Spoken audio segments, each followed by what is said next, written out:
Here is why I decided to switch my game from 2D to 3D. It was a regular day when I was generating normal maps using my Python code. Then I realized something. My main character has bunch of limbs that are separate from each other, with each of them having their own animation. This means that I need to draw animation and normal map for each of them. Let's see how many normal maps I need to draw. This character has 12 separate parts with 4 directions, left to right, back, front, and each of those animations have 4 parts, and all of them need normal maps. That has 4 parts. Oh geez, no! Turns out I do not want to draw 720 normal maps, so I decided to change my strategy. And that strategy was stretching out into the 3D world of Blender. I just had to model things, no need for normal maps, right? Anyways, after a bit of modeling, I managed to get this product. It looks a lot stiff, so let's animate it. I quickly created 3 Blender animations running, walking, and idle, and then proceeded to export them to Unity. And voila! This looked pretty good. Now it was time to add the doors, which yeah, doors were gonna be my vein of existence. Not because I couldn't put physics controllers on the doors, by the way, but mostly because of the lighting control and the player getting stuck. While I was struggling to code the doors, I did a bit of off-screen materialing. Then to try fixing the doors, I wanted the doors to stop when the player was in between, but this did not work out well in my favor, actually. So instead of having doors open one way, I decided to make it open 2 ways, so that there's no collision problems. The next thing I got working on was the UI with a heart monitor, heart rating, and an HP bar. I also worked on the text UI. Try guessing the method I used to generate this text.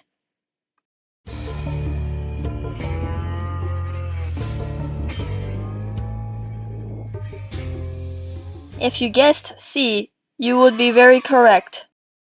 I spent 2 months and a half trying to make this graph dialogue essay, and to be honest, I think it's pretty worth it. It's really easy to use, has functions, but it did take me like a while. I also managed to publish it on the Unity Asset Store, so for those of you who wants a cheap dialogue graph system, make sure to check it out. Enough with my shameless self-plugin. Let's go back to the game UI that I was talking about. This one is an inventory UI that I designed. And to showcase the items, I need to add a big obnoxious button. As you can see, the bullets are being added to the inventory with each button press, and it has an inspect menu that spins and an inspect text. Now moving on to equipping items.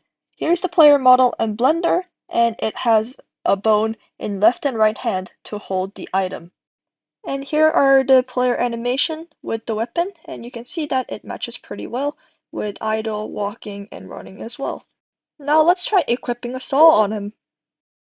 Turns out I scaled the saw too big, and now the saw is growing out of his elbows, which just reminds me of something. Now let me explain how these features came to life. For the item models, I actually got them from a good friend of mine through Discord.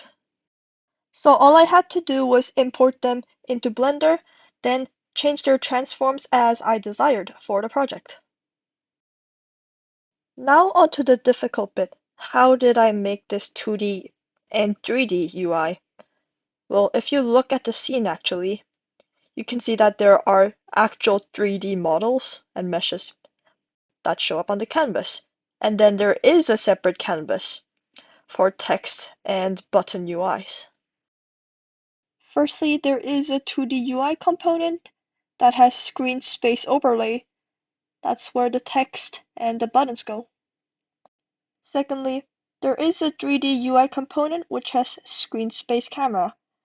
This is because by using screen space camera, the effects of pixelation by the pixel camera is induced onto the meshes. In case anyone's curious, here is my old UI with the same obnoxious button. It had the ability to drag, place, and rotate items, but still, the UI looked pretty bad. And finally, keen-eyed viewers might notice something that I haven't explained. There's a stencil to the player, actually. Well, this was gonna be easy, right? I can just ask my friend again for help. After all, he's experienced in Unity shaders and 3D modeling. This was not gonna be good. After visiting Stack Overflow and pulling out my hair for hours, I discovered that I had to change my universal RP rendering, add a render feature, and make extra shaders. Then, I also had to code the render feature. Isn't this fun? Isn't this fun, everyone? And now, as a working result, we have a stencil that works for the player and the enemies too. Looking back onto my 3D game progress, I am so glad I decided to switch my game to 3D. After all, it made the game feel more immersive, rich, and, well, I didn't have to draw the 768 player normal maps. Talking about the future of my game, I'll definitely continue developing it while I'm studying at university. I'm hoping to release a Kickstarter by end of this year or at early 2026. As for the devlogs, I'll continue to make them until the game releases.